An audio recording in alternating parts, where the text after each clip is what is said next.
Welcome back to another video on Gearsaw Studios, and today I'm going to be showing you how to build yourself this cozy cliffside base. Has a bunch of German inspiration for these little facade houses over here, but if we go inside, then we have a completely different style of palette, including some cool checkerboards, arches, a mural that might not make sense to most people, things like that. And we even can change our palette to have bedrooms and such. So, without further ado, let's investigate how we'd go about this. Starting off, let's get ourselves a nice hillside, or cliffside, or whatever. You can see right here, we have a flatter area, and it overlooks this really nice lake, and it even has river access if we make a canal, which makes it a fantastic spot for a base. Not to mention, you can see how this part is higher while this part's lower, and I built a base on it already, but ignore that. We have this flatter area in case we need to do something else, like, build a farm, which means this is free real estate right here. And now, let's mark it out with a little bit of a platform. Let's start with some birch. Very basic idea here. We just need to place down maybe like 9 blocks wide of birch. We might override some of it. We're going to make a little bit of an entrance here, and then we're going to build the majority of it on the inside. Right here, we have a very basic start, just a nice bridge, and well, it has a flat side here for the rest of the base, and it's decently safe. However, we're missing one thing, because we need to keep this in mind when building the whole base. Let's turn it to night. It's dark. We should probably fix that. So we're going to do precisely that. You could potentially add full blocks down here, but I'm just going to add lantern, and you can see that's a good start. We can also use walls and fences to supplement this. So if you're using dark oak like me, you're probably going to have to move to something more stone-like. You could potentially try getting away with mud bricks, although at this point I'd say you'd probably be better off moving straight to dark oak fences or the like. But still, let's make sure it's nice and lit up, and then let's continue this a little bit further in each direction. Extending this bridge, you can see that we can actually do small little adjustments here in order to change its shape. It doesn't need to be completely straight. We can have it hug the sides of the mountain. We could even do 45-degree angles. But of course, let's use night vision for the rest of this.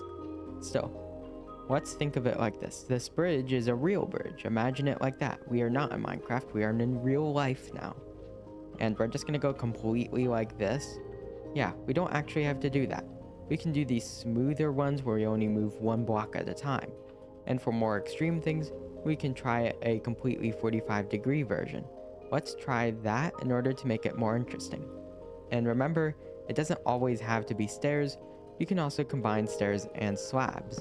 This can be a type, or you could even go something like this, where we go up alternating, and you can see how we go pretty much a decent amount of height, but we don't go super fast or super slow. There's a bunch of ways we can go about this, and of course I recommend you figure out what works best. But remember, we should try moving in full block increments when it comes to up and down, so that way we can still hang lanterns from things. Right here, we now have a bunch of bridges, and you can see we have all sorts of different situations that now I can explain. If you just have a large area you need filled in, very simple. We have these stairs and slabs working together. So let's do that, and you can see we can go under. We can add a few more stairs and such in order to wrap it all together. Like this, we can swap in some of these, and you can see it just fills it in a little bit better. In case you're looking from the bottom, those parts look unfinished, these parts don't. And of course, we have a very simplistic design here with the stairs going back, hooking into the mountainside, and then we can shift it 1 block forward at a time. If we want to go up like this, then we could create gaps with slabs. This would also work with stairs. You might have varying mileage in case you try some more unorthodox methods of going up. And then, of course, our 45-degree angle. And this one doesn't flow necessarily the best, but trust me, here's the trick. You need to figure out what angle your build is going to be mostly viewed from. Is it the front or from the side? As you can see here, this build really caters itself from the front. You're not really looking from this angle terribly much, and it still looks fine from here. So we need to angle the stairs that way. If you have a better method of going about this, then definitely explain in the comments. It helps everyone. And then right here, we have the final piece here. We could hypothetically just chop this off and keep going this way, so that way we have the true 45-degree angle experience. And of course, we have the fences. Yeah, it can be a little bit messy on the 45s. But anyways, we now have a nice little bridge, and we have an area here in case we want to do anything. But of course, you're probably noticing these areas look really unnatural. Like right here, I'm doing the bare minimum to keep this walkable. Nobody wants a dirt wall like that. And there's a bunch of ways we can solve this. Right here is just going to be the entrance to the base. But for these parts, potentially what we could do is cut back on some of the dirt and add landscaping options. Things like that. We could add wood and such, supports. As long as we have something there besides dirt, it'll look a lot better. Now that I'm working on this side of the mountain, it's time to reveal the plan for the base, aka whatever I just came up in this moment. Anyways, you can see here we have a little bit of an awning here, by what I deemed the entrance. We're going to have an asymmetrical base here, and you can see this is a roof, we have a little dormer on it. In case you're wondering what this is, pretty much it's a small window. So let's put in a glass pane and surround the back with black concrete. Of course we can't do that on the top, but still. Surround this with black concrete, hide a candle in there, and then light the candle, put glass in. We'll have something nice. And then you can see these little sections here. Although you could use them for landscaping, they could also be the upper portions of a house. Maybe this is a balcony, maybe this is the second floor, things like that. And don't forget, you can do varying shapes. Let's look at some of my other houses here. You can see here, we have a tower on one end, but we also have this little slanted side on the other. And it's a very cute build. It got over 1,000 views. And then let's go over here to this Tudor house. It was unfortunately made in 24 FPS, so that probably killed it, but still. You can see we have the roof, it points up, and we have all these cute little fences, the iron bars, little dormers here, the textured roof, things like that. Let's use these as inspiration. It's completely fine to use other people's work as inspiration. I mean, they figured it out, and hey, if you like it, that means it worked. So let's think of it like that. Back here, you can see a little bit of a garden area, extended this roof, and we also have a stable in the works here. Let's just place down a horse in here, maybe some hay, things like that. But notice, now we have the actual pallet, we have some pale wood and bricks. We'll texture it later. And then over here, more gardening. However, you can see it's more of these kinds of windows, but now, I'm gonna be honest. We don't actually need to have this whole base be 100% functional like the outside suggests. So here, if we change it to day and not just set it back to midnight, you can see right here, it would be really annoying to live in this base. We have the entrance here. Okay, makes sense. Stables right here by the entrance, yeah. But then we have this area right here. That seems kind of useless. So let's just leave it useless. These dormers, they come back. These can just be completely decorative windows, and the rest of the base can just be over here. Completely hidden inside this mountain, maybe even separate entrances higher up, things like that. So now, with that in mind, let's make fake things. Maybe a little bit of a tower here, then add one of these roofs, a nice pointy roof, extend it into the mountain, add random rooms that go nowhere, fake rooms, things like that. Let's make it look larger, and then we'll have a completely different interior. That way, from the outside, it looks like you have a thriving city, but in reality, it's all empty shells. It looks really cool, but your actual base is something different and a lot more practical. Right here, we have some facade towers, and you can see from afar, this base looks decently large. Of course, it's still missing a little bit of stuff on the bottom. We can potentially even extend those things. You see how they're not really like built into the terrain. We could try something with that and give them long gradients into the ground. But still, we can see right here, the towers make the base look a lot larger, even if they're too small to be used for anything, and that's why they're completely hollow. So you can potentially try that.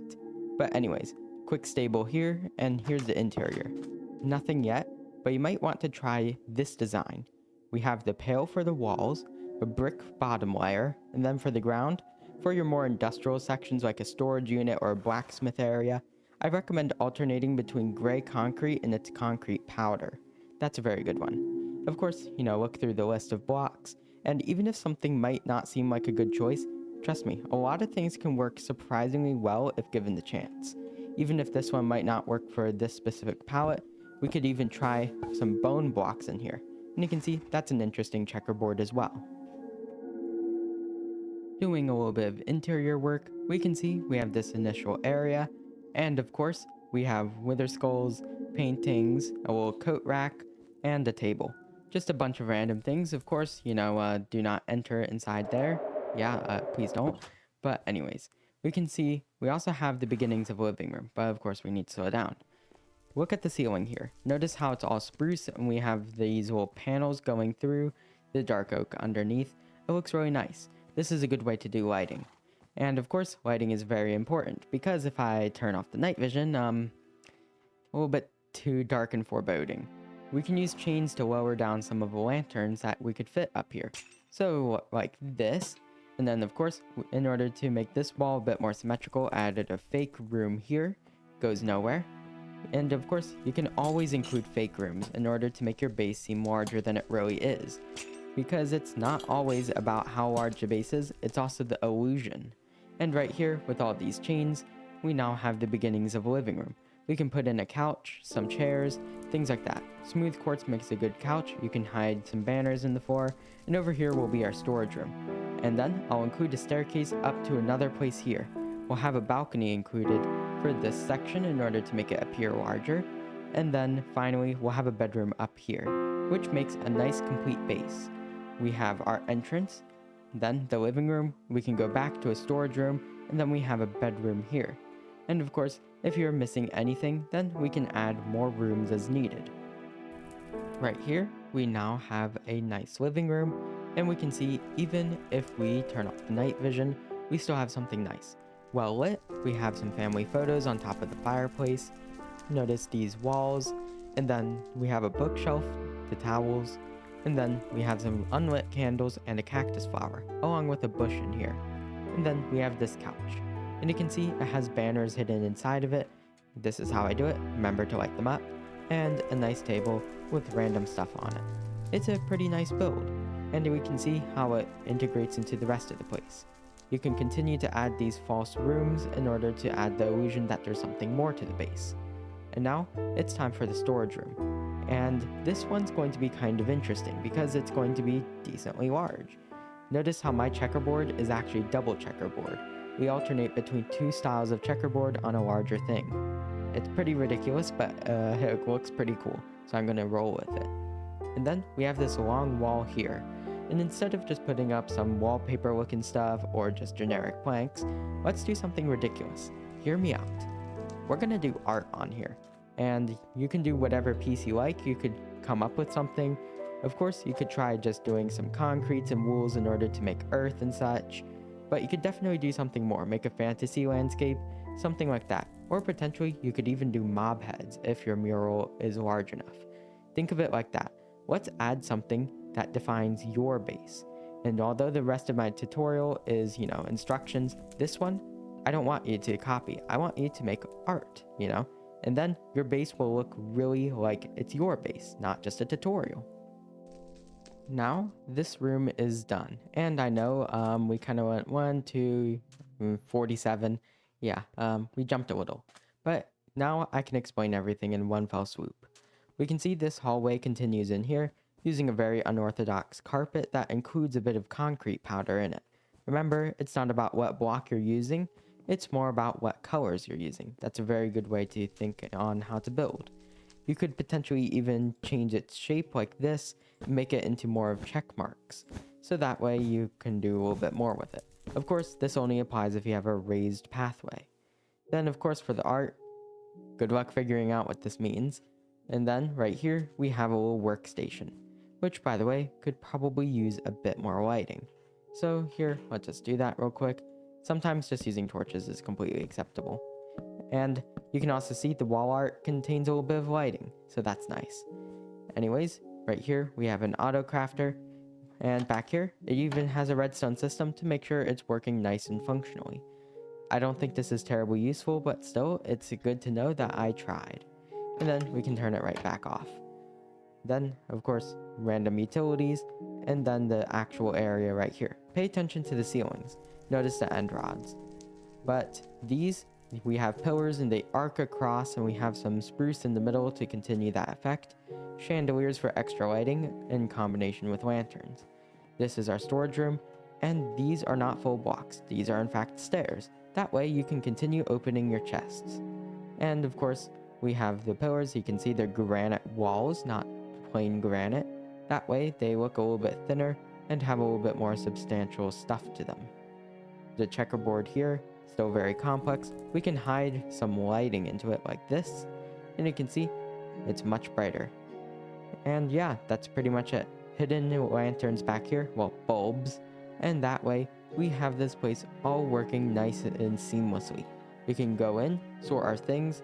If we have a bunch of one kind of block, we replace the bamboo mosaic back here with what we're putting in. If I'm putting dirt in here, the wall is dirt. If I'm storing red items, the wall is red. You can also just use item frames, or if you have it curl out and stick all the way out to here, then you can look down to see what each column is for. There's a bunch of ways to do storage systems without using item frames though. But yeah, it is quite functional. We can expand on the carpet though. And hooray, we have this room complete, which means our base is significantly closer to completion. We now have to worry about the upstairs, and with that, we can do a balcony up here between our facade towers.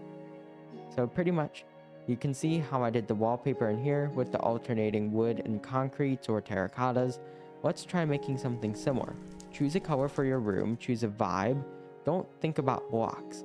Imagine it in your head, like, I'd like a blue bedroom, and I want it to have a little bit of a futuristic vibe to it. Of course, a little bit incongruent with the rest of the build, but think of it in terms like that.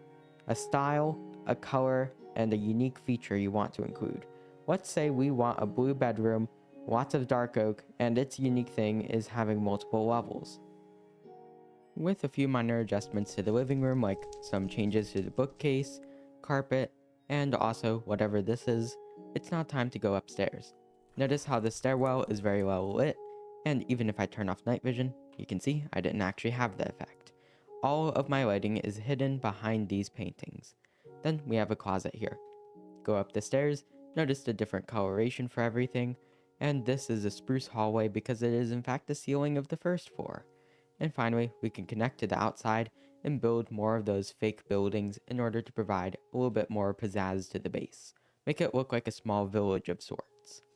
But of course, for the second floor, our main focus is the bedroom. And you can see, it's a very simplistic room. You can count the blocks if you want, usually I don't recommend it though. And you can see, well, it's perfectly functional. But let's add more. Think about what you want, like crafting tables, ender chest, armor stands, and then even some real life stuff like a big bed, a bookshelf. Let's think in those terms. That way we can have a better bedroom by the end. In here, we now have a very large bed that takes up the vast majority of the room, hence the term bedroom. And then we have a hidden crafting table, and around here we have an ender chest, a nice lamp, and a bunch of other random things, which I'd say makes this a pretty nice bedroom. And then if we go down here, the walls are incomplete. However, this window is actually functional. Notice usage of trapdoors to hide the fact that some of these walls are not pale. We could also add trapdoors up there. But anyways, you can see how this all works, and if we go outside, what do you know? We have some of those fake buildings coming into play. If we add a bunch of them overlapping between these two, then it looks like there's a whole little city inside of here. Even though this build is not really related to its exterior, still, it adds a lot. We have this little cliffside village here, but in reality the interior has nothing to do with it, which I find really funny and also really charming, because you can have whatever you want. In here, hey, we can have some more Scandinavian design or just some whatever, and then on the outside we have this nice little German village design. So I'd say this is a really good way to go about it, even if we don't have that balcony idea from the beginning anymore. But anyways, if we add more of these kinds of roofs, of course shrunken down, and we can see like this, and stack it up, add more, things like that. And then eventually we'll end up with a really nice little fake exterior. As for the interior, just continue lining your walls. I'm not going to be adding any more rooms for this. However, you can definitely add a ton of them because look at how much space we have left to work with. Of course, you also should probably dig before building to make sure you aren't encountering any of your other parts of the base, considering this is pretty compact. Right here, we now have the completed exterior, and we can see, well, we have a bunch of fake buildings and they just look cool. Nothing really to say about them. And of course, they have the small roofs. I have walls here in order to give it a proper ending, even though it's an even amount of blocks and thus has trouble with roofs, things like that. Then we go to the interior. Nothing very interesting over here, but we do have a grandfather clock. So that's nice. And you can see, even using a lightning rod for the little pendulum. Which means, yeah, this base is complete. Of course, I'm going to add a few extra details to this area, and now let's look at it in vibrant visuals. Now, in vibrant visuals, we can see the base looks pretty cute, especially from afar. So if we go all the way back here, we can see, well, it's just a little village. We could definitely expand it. I already gave the instructions on how we can make that go across. We could make it go to many different places. And we could have an entire village around here. Even if none of the houses are functional, it's a very cheap way to build one. And it still looks really good. If we go on the inside, it has some nice homey lighting, and it has the nice glow off the lights, things like that. It really looks like a professional base, and it doesn't even require the most amount of work. You just have these checkerboard patterns if you do these arches, and then make sure that your walls aren't plain. As long as you have decorations on the walls, it will look so much better. And of course, our hidden lights and palette changes can help a lot. So yeah, if you're looking for a nice base over on a mountainside, then this is definitely one for you. Either way, it's the end of today's video. If you enjoyed this video, remember, please like and subscribe. And we're also going to be making some follow-ups, like right here. The reason why I left it partially unfinished is because I'm going to have a big minecart track go around here to really turn it into that good old legacy console style base. Either way, enjoy the rest of your day. Gearsaw out.